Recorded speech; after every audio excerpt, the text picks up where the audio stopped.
இப்போ இந்த சளி இருமல் தொந்தரவு வந்து இந்த சீசனில் எல்லாருமே வந்துட்டு அதிகமாக இருக்குங்க எல்லாருக்குமே.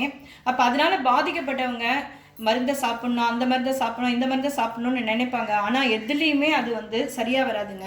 ஆனால் இந்த இயற்கை முறையில் வந்து பார்த்திங்கன்னாக்கா இந்த கஷாயம் மாதிரி அதை வந்து நீங்கள் வந்து செஞ்சு குடிச்சிங்கனாக்கா ரொம்ப ரொம்ப நல்லதுங்க. ஒரு 2 நாள் தொடர்ந்து குடிச்சிங்கன்னா போதுங்க, உங்களுக்கு அந்த இருமல் சளி தொந்தரவு எல்லாமே நல்லாயிடுங்க. சரிங்க, இதுக்கு தேவையான பொருள் என்னென்ன அப்படிங்கிறத பார்ப்போங்க. இப்போ இது வந்து பார்த்தீங்கன்னாக்கா ஆடு தின்னா பாலை அப்படின்னு சொல்லுவாங்க. அதாவது ஆடு தின்னா பாலைன்னும் போது ஆடு வந்து இதை தொடவே தொடாது, ரொம்ப கசப்பாக இருக்குங்க வந்துட்டு. அதே சமயம் இது வந்து பார்த்தீங்கன்னாக்கா இது வெத்தலை. இது வந்து ஒரு 3-4 வெத்தலை எடுத்துக்கோங்க. இது வந்து எல்லாருக்குமே தெரிஞ்ச ஒரு பொருள் தாங்க, கற்பூரவள்ளி. சரிங்களா, இந்த இலை இவ்வளோ தூரம் எடுத்துக்கோங்க. அப்புறம் துளசி வந்து ஒரு சிறிதளவு. இப்போ இது வந்து பார்த்தீங்கன்னாக்கா நொச்சி. இதெல்லாம் வந்து பார்த்தீங்கன்னாக்கா சளி இருமலுக்கு ஒரு ஸ்பெஷல் ரெமெடியே கொடுக்கும் அப்படின்னு சொல்லலாங்க.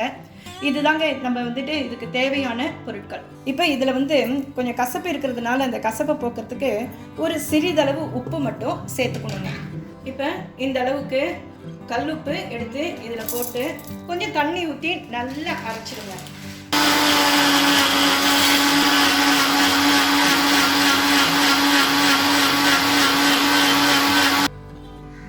இந்த அரைச்சி வச்ச இந்த சாறை வந்து நல்லா திப்பி இல்லாமல் வடிகட்டிக்கணுங்க.